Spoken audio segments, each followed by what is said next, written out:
ஒரு பொதுவான வேப்ப மரம், அதில் பால் வரும். வேப்பம் பால் நல்லா முதிர்ந்த பின் பால் வரும். அந்த பால் உடம்புக்கு நல்லது. அது பாலும் நல்லது. அது வேறு, அது கஷாயம் வச்சு கொடுத்தா நல்லது.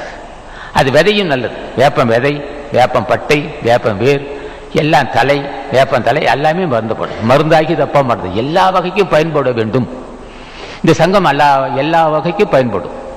மருத்துவம் செய்யும், திருமணம் செய்து வைக்கும், கண் சிகிச்சை முகாம் நடத்தும், ஆடை இல்லாதவர்களுக்கு ஆடை தரும், பசித்தவர்களுக்கு சோறு போடும், தாம் அறிந்த உண்மையை சொல்லும். 4 வகையிலும் இந்த சங்கம் தொண்டு செய்யும். மருந்தாகி தப்பா மரத்தட்டா செல்வம், பெருந்தகையான் கண்படி. பெருமைக்குள்ளே மக்களுக்கு பொருள் சேர்ந்தால் அது எல்லா மக்களுக்கும் பயன்படும். குறிப்பிட்டது மட்டுமே எல்லாம் செய்யும். இன்னும் வருங்காலத்தில் சங்கம் ஏதோ செய்ய காத்துட்டு, அப்படி ஒரு சங்கம் இந்த சங்கம் இப்படி இருக்க வேண்டும்.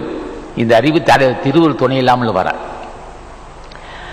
இப்போ பொது நோக்கு இல்லாதவனுடைய இயல்பு எப்படி இருக்குன்னு கேட்டான். சரி, இது பண்பு வந்தால் மனிதன் தோன்றினால் ஒரு மரமாவது வைக்க வேண்டும். இது திருமலர் சொல்வார்.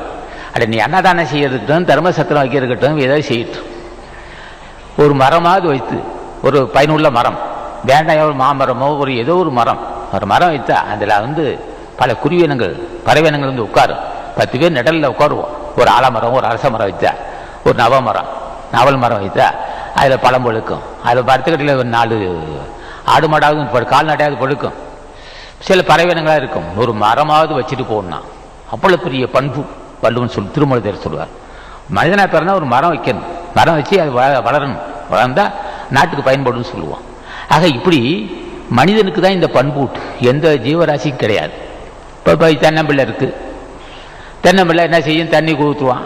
அது பிறகு தேங்காய் கொடுக்கும். அதுதான் அது வேலை. ஆக மனித நாட்டை உணவு செய்ய முடியாது அல்லவா? ஆக இதெல்லாம் வள்ளுவன் பெரியவங்க கருத்து.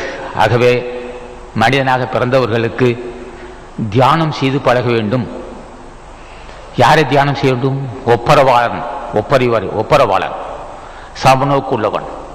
வித்தியாசம் இன்னார் பாகுபாடு இல்லாத சமநோக்கு உள்ளவனுக்கு, சமநோக்கு உள்ள ஆசானை பூஜை செய்தால்தான் ஒருவனுக்கு குறுகிய எண்ணம் தீரும், பெருந்தன்மை வரும்.